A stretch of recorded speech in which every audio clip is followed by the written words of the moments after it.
Blue Cross Arena, where the Rochester Americans look to keep the good times rolling as they host the Springfield Thunderbirds. A pleasant good evening, everyone. Welcome into the Amerks Broadcast Network. Alongside Rachel Hopmeyer, I'm Andrew Mossbrooks. Rihanna DeCrow, our third voice in the booth, joining us in just a little bit. And Rachel, as we talked about to start, 2 wins for the Amerks this week, an opportunity to get 6 out of a possible 6 points. You can't ask for much more. Absolutely. A perfect week would be a great way to kick off the success that this team has seen in January. The Rochester Americans can clinch a spot in the Calder Cup playoffs with a point tonight against the Belleville Senators, and this is your face-off first look.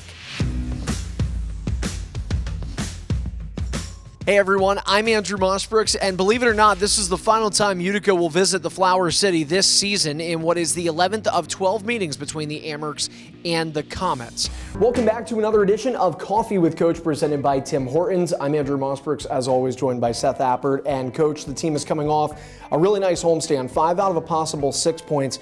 What did you like about how the Amerks played this week? He wears the C, but one of your A's is coming back. Brandon Biro reassigned from the Buffalo Sabres. This is a guy you love to talk about. How much does he improve this lineup? Hey Amerks fans, I'm Andrew Mossbrooks, and this is the Road Report.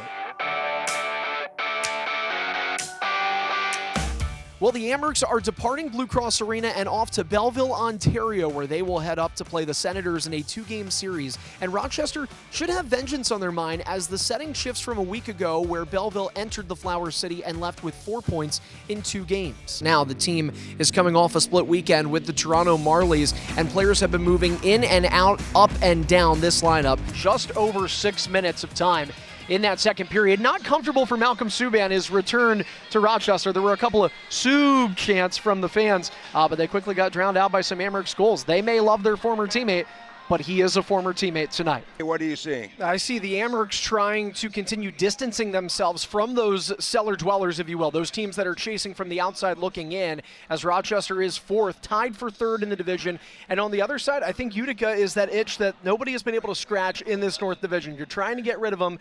They keep finding a way to claw their way back into this conversation. They've got size. They're heavy. There's veterans on this team. They are not done chasing a playoff spot just yet. Thanks, Don. We're down here talking with Tyson Kozak. And Cozy, you recently came back from an injury. What's it like to get back in the lineup?